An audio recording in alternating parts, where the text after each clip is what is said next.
Welcome, friends. Today we are going to see the house builders part 2.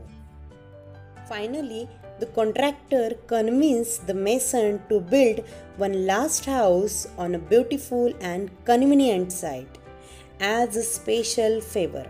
The mason agreed to do so with a great reluctance, not too happily either. Reluctance means unwillingness. Finally, the contractor convinced the mason to build the one last house. कॉन्ट्रॅक्टरनी जो काही कंत्राटदार होता त्याला विनंती केली, त्याला एक विनंती केली, कन्व्हिन्स केलं की एक लास्ट हाऊस, एक शेवटचं एखादं सुंदर आणि एक सुंदर अशा किंवा कन्व्हिनियंट साईटवर जे काही सोयीचं असे एखादं स्थळ असेल, प्लेस असेल, त्या ठिकाणी एक शेवटचं सुंदर असं घर तू बांध. आणि यासाठी त्यांनी त्या मेसनला तयार केलं. The mason agreed to do. आणि तो गवंडी त्यासाठी तयार झाला. With a great reluctance unwillingness म्हणजे नाखुशी होती त्याची. Not too happily either. नाखुशीने त्यांनी त्या गोष्टीला होकार दिला. त्याच्यामध्ये त्याची अजिबात इच्छा नव्हती, तरी पण त्यांनी एक शेवटचं घर बांधून द्यायचं यासाठी ज्या काही कॉन्ट्रॅक्टर आहे त्यांनी विनंती केली होती, म्हणून तो तयार झाला. The construction started.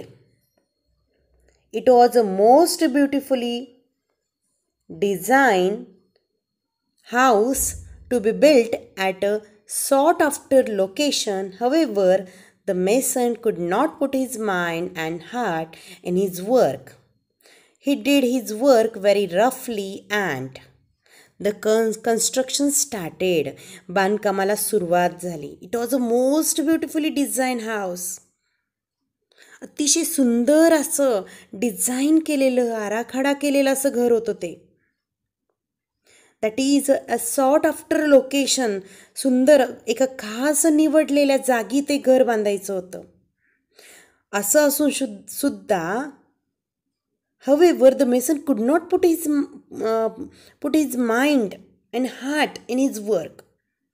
हे सगळं असून सुद्धा गवंडी आपल्या कामामध्ये आपलं माइंड, आपलं जे काही चित्त होतं ते गुंतवू शकला नाही. The mason could not put his mind and heart in his work. He did his work very roughly. त्याने आपलं काम अतिशय रफली केलं, ओबडधोबड पद्धतीने केलं. केअरलेसली, अतिशय निष्काळजीपणे त्यांनी ते काम केलं. विदाउट इंटरेस्ट और डेडिकेशन, कोणत्याही प्रकारची निष्ठा नव्हती, कोणत्याही प्रकारची आवड नव्हती, आणि अशा पद्धतीने त्यांनी काम केलं. Even the building material use was of a low quality, but he did not care. He simply wanted to complete the job in haste and finally retire. अगदीच काय, बांधकामामध्ये जे काही building material that was a low quality. प्रत्येक वेळेस तो चांगल्या क्वालिटीचं वापरायचा, पण यावेळेस त्यांनी अजिबात लक्ष दिलं नाही. ते मटेरियल, जे काही सामग्री होती ती सुद्धा अतिशय लो क्वालिटीची होती. खराब अशी ती क्वालिटी त्या ठिकाणी त्यांनी वापरली. He did not care. त्यांनी अजिबात लक्ष दिलं नाही, दुर्लक्ष केलं सगळीकडं. त्याला फक्त काय, he simply wanted to complete the job in haste. अगदी घाईने हे सगळं पूर्ण करायचं आणि याच्यातून फायनली रिटायर, निवृत्त व्हायचं, एवढंच त्याच्या फक्त डोक्यामध्ये होतं. The house was ready earlier than expected.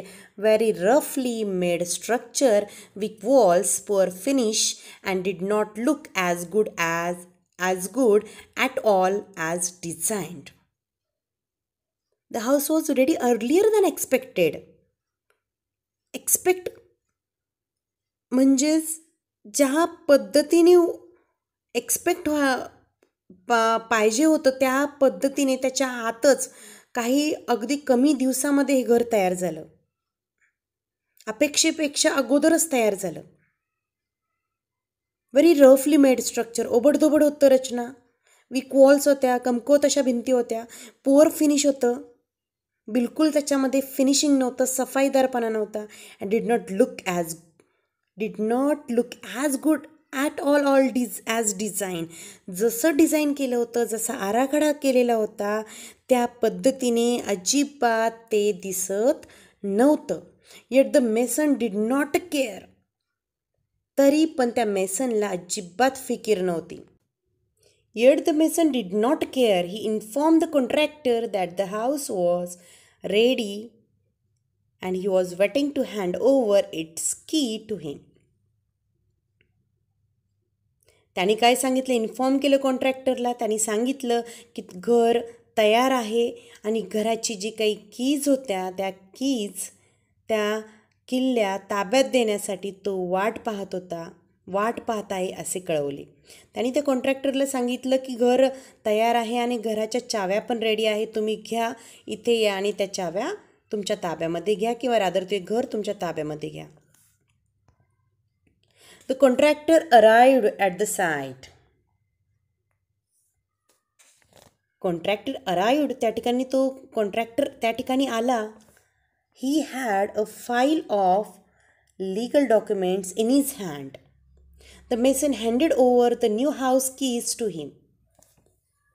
ज्यावेळेस त्या ठिकाणी कॉन्ट्रॅक्टर आला, त्याच्या हातामध्ये काय होतं, फाईल आणि legal documents we can say that, जे काही लिगली किंवा कायदेशीर जे कागदपत्र असतात त्याच्या हातामध्ये ते होते. मग त्या मेसननी काय हँडेड ओव्हर म्हणजे काय, हातामध्ये दिल्या. त्यांनी त्या नवीन घराच्या ज्या काही चाव्या होत्या त्या मेसननी त्या आपल्या जो काही कंत्राटदार होता, मालक होता, त्याच्या हातामध्ये त्यांनी त्या चाव्या दिल्या. But the contractor did not step forward to enter the house to see it. Step forward म्हणजे काय, तो पुढे डिड नॉट स्टेप फॉरवर्ड तो त्या चाव्या घेऊन ते घर पाहण्यासाठी काय अजिबात तो पुढे आला नाही. Instead with a broad smile he handed over the file along with the house keys to the mason and said, beaming happy tone. Instead, त्याऐवजी त्यांनी काय केलं, अगदी ब्रॉड स्माईल म्हणजे हसऱ्या चेहऱ्याने हातातील जी काही फाईल होती, he handed over the file along with the house keys to the mason. हातातली जी काही फाईल होती, त्या ज्या काही सगळ्या किल्ल्या त्या फाईलबरोबर त्या किल्ल्या त्या गवंड्याकडे सोपवल्या आणि अतिशय बीमिंग हॅप्पी म्हणजे आपण म्हणतो ना खूप आनंदाच्या स्वरामध्ये तो म्हटला. त्याला म्हणाला, काय म्हणाला, these are the ownership documents of this new house in your name. The house is yours. I had planned it as a gift for you. बघा, these are the ownership documents of this new house in your name.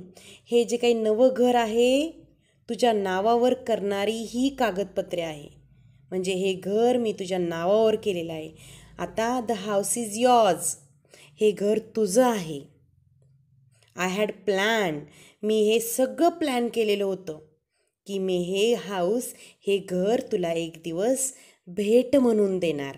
आणि बघा, हे भेट म्हणून मिळालेलं घर इतके वर्ष त्यांनी काम केलं, एवढे वर्ष त्याच्यामध्ये त्यांनी निष्ठेने काम केलं, छान छान घरं बांधून दिली आणि शेवटी त्याला जाणवलं की नेहमी कोणतीही गोष्टीचा कंटाळा नाही केला पाहिजे. जे गोष्ट आपल्या हातात येते ना त्या पद्धतीने नेहमी चांगल्या पद्धतीने काम केलं पाहिजे. आणि शेवटी त्याला जाणवलं की आपण एक रिटायर व्हायचं होतं हा विचार डोक्यामध्ये होता आणि त्या विचाराने जे काही घर आपण शेवटी बांधलं त्याच्यामध्ये अजिबात लक्ष दिलं नाही. आणि तेच घर आपला जो काही कॉन्ट्रॅक्टर होता, जो कंत्राटदार होता, त्यांनी आपल्यासाठीच तयार केलेलं होतं, आपल्यालाच गिफ्ट देण्यात आलं ते. आणि मग तो या सगळ्या गोष्टीमुळे निराश झाला. तर this is the story of the mason, the house builder. आणि ही द हाऊस बिल्डर ही स्टोरी आज आपण या ठिकाणी पाहिली. एक गवंडी, जे काय गवंड्याची स्टोरी, गोष्ट आपण या ठिकाणी पाहिली. Okay, bye bye. See you in a next session.